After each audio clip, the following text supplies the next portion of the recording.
That's Trevor McGee. I'm Caleb Jarreau here at Sanford Stadium on the Dooley Field. Lots of legends here looking up at Herschel Walker's number, and not a lot of success for Tennessee tonight in this one. A loss to Georgia, 31-17, that makes the playoff picture kind of dicey, I would say. Trevor, biggest takeaway from tonight? I'm not sure what that was. Tennessee did not come out in the second half as it did the first half. Things looked really promising from the start. 10-0 lead in that first quarter. Georgia storms back. They get 2 touchdowns, take a 14-10 lead. Then Tennessee answers with the touchdown as Dylan Sampson ran it into the end zone right behind us. Things looked really good going into halftime. And then in, I'd say, pretty typical Tennessee fashion, that second half, things completely fall apart. Georgia comes out, looks way better, and things just go completely south. And that just, unfortunately, during Heupel's tenure, that's exactly how road games have gone. Yeah, and I think you have to mention some officiating. Heupel was not happy with it. Senior staff writer Jack Church will tell you can't blame officiating for losses like this, but Heupel was not happy with it. There were some questionable calls, some stuff that went both ways. At the end of the day, the team did not perform. The defense that we've come to know was not here tonight. There was no defensive line. Carson Beck, a quarterback who's had his struggles this year, if you read recent stories, one that comes to mind is from The Athletic I talked about this week with you, Trevor. They asked anonymous scouts what they thought of Carson Beck, and it was not good. They said that now that he doesn't have guys like Brock Bowers around him, he's not good. He can't play. Tennessee, he threw 25 of 40 for 347 yards. There was no pressure on Carson Beck, and it exposed the back end of his defense. Last week, Trevor, you remember, defensive line did not play good. We thought, Mississippi State taking the week off, They didn't play good again tonight. So when Tennessee's needed its defensive line the most, it hasn't come through. Tennessee put up 17 points. You can win with that. Most points Tennessee's defense has given up tonight to a Georgia team that doesn't even have, I would say, the best offense that Tennessee's faced this year. I just don't. Where did it go wrong on the defensive end, Trevor? Yeah, it really goes back to Tennessee did not get any pressure, and Carson Beck looked way too comfortable for the fact that he has not finished a game without a turnover since October 5th against Auburn. This is the first game in over a month that Carson Beck has gone without a turnover. Tennessee, that's crazy. He didn't even put the ball in danger, I don't believe, one single play. There was one that hit Jermon McCoy in the hands, okay, but I don't think Jermon McCoy was looking at it. No. So I don't know if you'd even want to count that. But no, you're right, Trevor. There weren't any that felt like Tennessee, he got away with it. Yeah, he's thrown 3 picks in 3 separate games this season. Tennessee didn't even get a single turnover. Like, there was a fumble that was overturned, another one that could have been a fumble, but those were not on Beck. They did not give any reason for Beck to feel uncomfortable, and that's the biggest thing. You have to make him uncomfortable before you even expect to win a game like this. And we talked about it this year, Trevor. The defensive backroom is improved from last year and very much improved from 2022. They're not a secondary that can win you an SEC championship yet.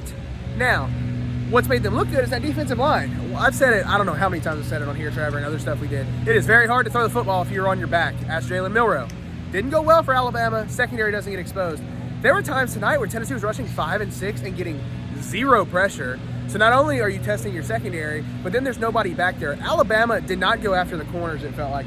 They went directly over the middle and tested the linebackers, and they failed. Aaron Carter ended up with an injury. That didn't help. Jalen Smith came in there. Caleb Perry. Those guys, to me, and you might think differently, Trevor, to me, those are not your best coverage linebackers. I think those are guys that can bang around at the line of scrimmage, but I don't know if they can play in coverage.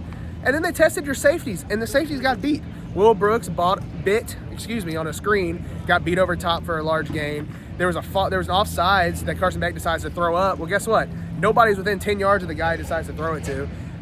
Georgia had a game plan. Mike Bobo drew up a tremendous game plan, and, Georgia executed it. And you look at Carson Beck, man, like you said, he's not had a good year, and he's not a guy that can beat you by himself, and he didn't beat you by himself. But you know what didn't beat them was the run game. Georgia had, 106 yards. 31 rushes for 106 yards. They couldn't run the ball, which to me is still mind-boggling that your offensive line or your defensive line couldn't get pressure. And then also, but Georgia couldn't run the ball. And you knew they couldn't run the ball, and you're still getting beat over the top, and your safeties are getting toasted, and your linebackers not covering the middle of the field. And you put all of those things together, and you get what you had tonight. Tennessee gives up 31 points. And where do you go from here, Trevor? What would be the solution, defensive coordinator Trevor, to what we just saw? Because you look on the schedule, UTEP next week, go ahead and chalk that one up. Vanderbilt, if you play that type of defense against Diego Pavia and the Commodores, man, Nashville can get rowdy. Yeah. At that point, throw 8 men in the box. I don't really I don't really know. I mean, the defensive backs, yeah, their youth was really showing. I mean, you've got to look at it. Jermon McCoy's a sophomore. Ricky Gibson's a sophomore. Boot Carter's a freshman at start. Hey, Ricky Gibson played tremendously, though. He had a couple breakups that I did not think he was going to get. But, man, you teach a DB to put his helmet on the football and pop it out, that's exactly what he did.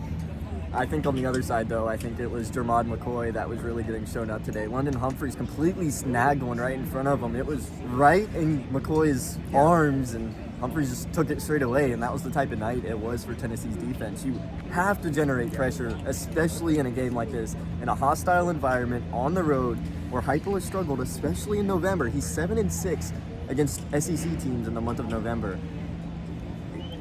You start to think sometimes, but it's certainly not a good showing on the road. That's a good point you brought up about their receivers, and then we'll transition to Tennessee's receivers, which deserve a conversation. But this box score they give us, the quick box score, gives lists 4 receivers, and the 4 for Georgia all had above 50 yards. So it wasn't one guy.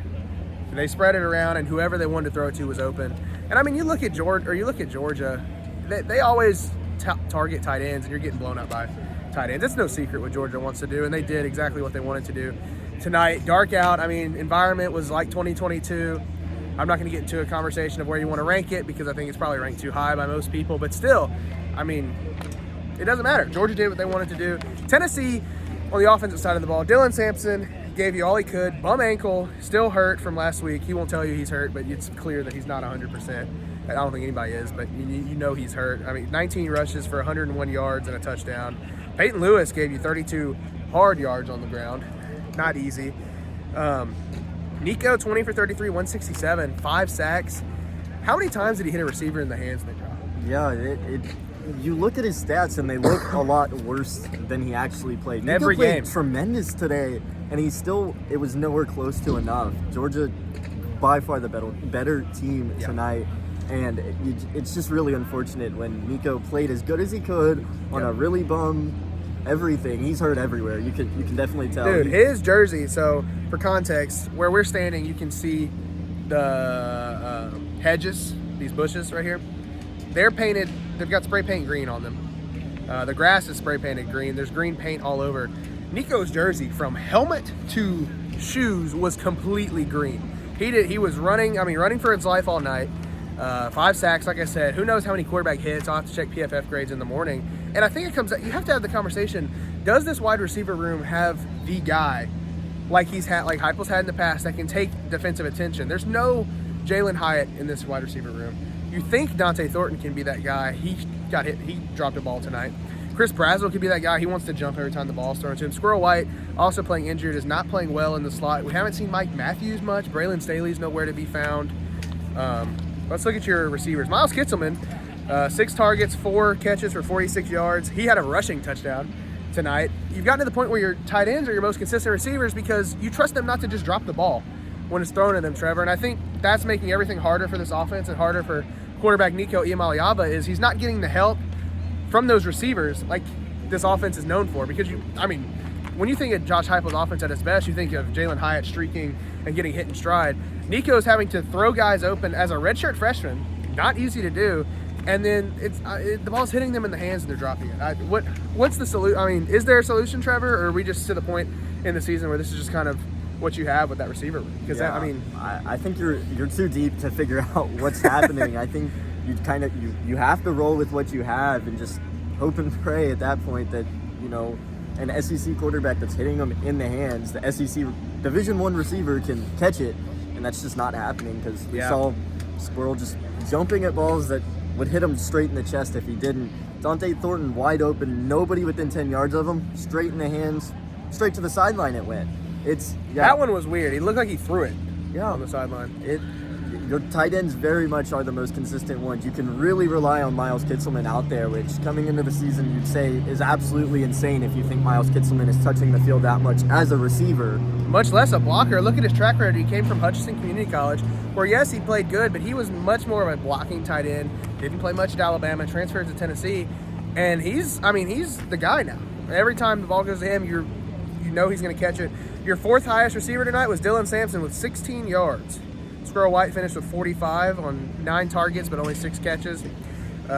Miles Kitsman had 46. Brew McCoy, 6 targets, 4 catches. He's probably your second most consistent guy. And then again, everybody knows Brew McCoy plays probably more like a tight end. I would say, Trevor, he's not a guy that's going to have burners and beat guys over top. And so Tennessee doesn't expect him to. And I think he plays his role well. But once again, you can only do so much with that wide receiver core. And it showed tonight, and it's going to continue to show for Tennessee in these big football games if they can't make it happen. So we're at Sanford. Oh, specialists. Shout out senior staff writer Jack Church. Jackson Ross, man. He's got to be punter of the week. Can you win an SEC award if you lose? I hope so. I would imagine so, because special teams is pretty important, especially averaged a 42 in his punts, punted the ball 5 times, all 5 inside the 20. He had 1 punt that was 28 yards, so that really hurts the average as well, because they didn't need him to punt it down the field. That's true. That's a good point. And guess what? He didn't, because he's a good punter.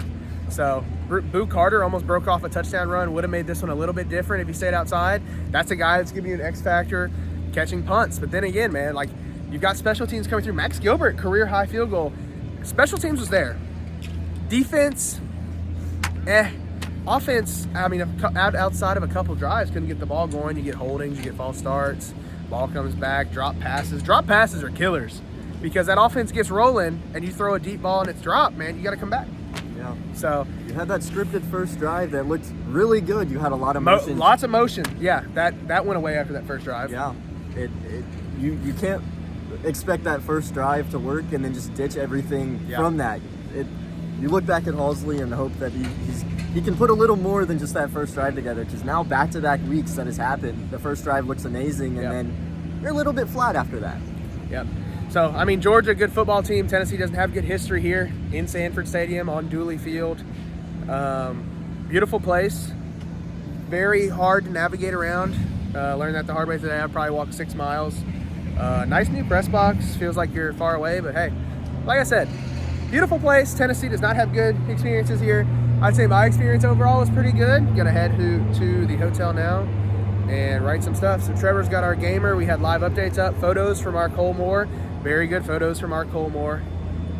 So that's all from us. This is our longest post game, probably by far. So shout out special teams, played good tonight. Defense probably getting worn out at this point of the season, and offense, young quarterback, not getting much help from anyone else around him. So I would be willing to bet all of my money that on Monday, Heupel says Nico needs all 11 around him to operate if they want to win. For Trevor McGee, I'm Caleb Jarreau from Athens, Georgia, in Sanford Stadium. We have been at every game this season, and will continue to be at every game this season. That's